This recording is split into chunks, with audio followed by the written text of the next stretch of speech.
We are about to unfold the story of Frankenstein. It's alive! 200 years ago, a 19-year-old named Mary Shelley created the character of Frankenstein, one of the earliest and most iconic pieces of science fiction. And she led an incredible life, overshadowed by death, which is why we are here. It is one of the strangest tales ever told. It deals with the two great mysteries of creation, life and death. This is the exact place Frankenstein was made. Except not really, because he is quite made up. What can he mean? It is, however, one of the world's oldest standing operating theatres. And as I've just discovered, everything here can kill you. Strychnine. Yeah. It's a nerve poison from the plant Strychnus nux vomica. Clues in the name, don't eat it. Oh, and belladonna. That's an Antony's fire because your fingers will go black and it would look as though you were burning from the edges of your body, which is really quite worrying. Ergot is a fungus that grows on rye, and it used to send entire villages mad. They would grind up the grain, put it into the bread, and the whole village would trip. Dr. Catherine Harkup is a chemist, and she literally wrote the book on Mary Shelley. Where did it begin? I think it was possibly when I was a research chemist, and I was using an awful lot of compounds that were potentially quite dangerous. I started to become intrigued as to how such things could cause death. And when you start to think about it, what is death? It's something especially that we can never actually know about until it arrives and it's kind of too late. Are you the person at dinner parties that casually brings up death by hanging and poisons? Absolutely. Is that a good thing or a bad thing? It depends on your audience. The brain of a dead man, waiting to live again in a body I made with my own hands.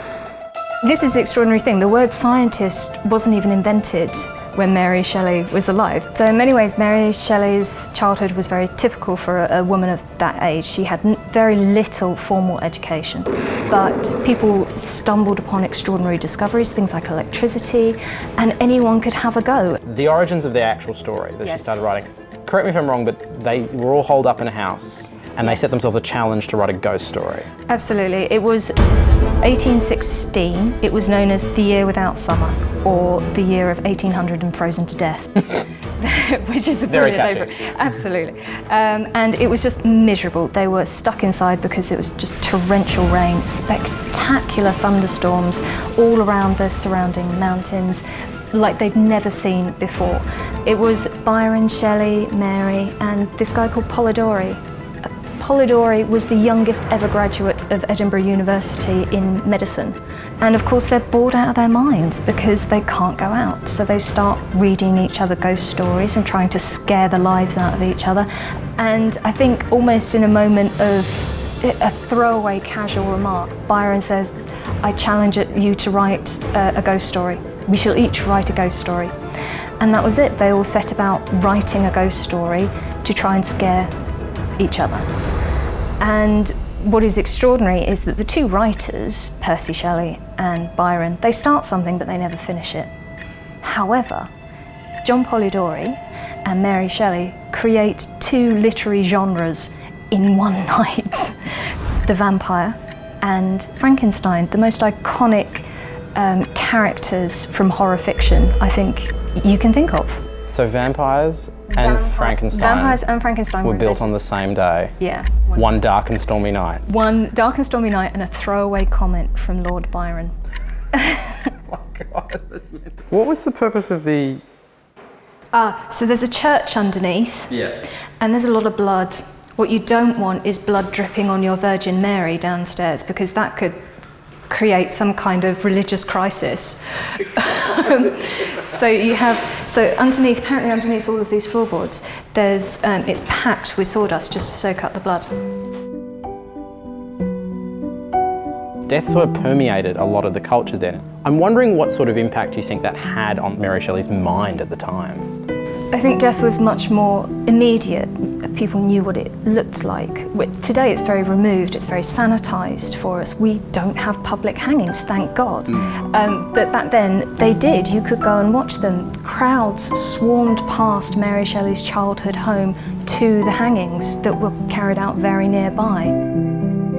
There's an incredible amount of brutality that went on with executions, but it didn't actually get everyone, didn't it? No, the most famous case is Anne Green, who was found guilty of murder, and so she was hanged, as was normal punishment for murderers at the time. However, there was a bit of a delay before the surgeons arrived to dissect her, by which time she'd started breathing. And she made a complete recovery. She'd been accused of murdering her child, and actually her child had been born so premature that there was no chance of it surviving, and pure shame, she'd hidden the body out of, you know, she was clearly distressed, as you would be.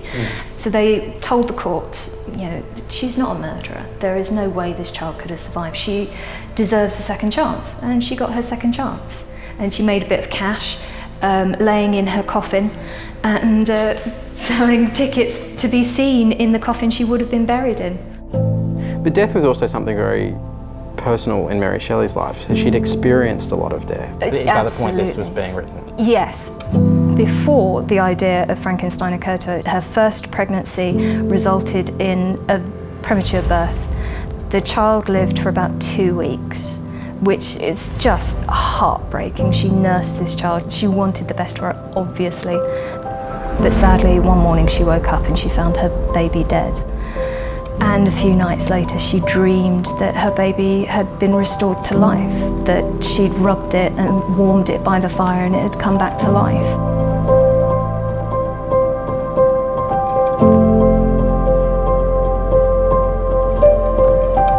There was an awful lot of death in Mary's life, and this is why I think it stood up for 200 years. There are so many different ways you can read Frankenstein.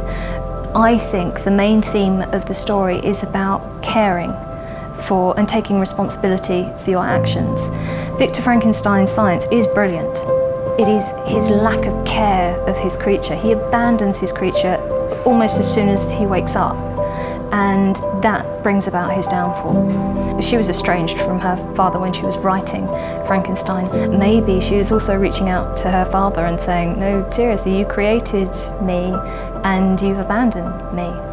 She made us think about who we are as people and how we treat our fellow creatures. Not just judging them by their appearance and if they are different to the rest of us. It is judging a creature for their worth and what they could potentially contribute. That a teenage girl that no one would expect anything of has a book that is still being discussed seriously and in depth 200 years later and still makes us think and question. I think that's pretty impressive.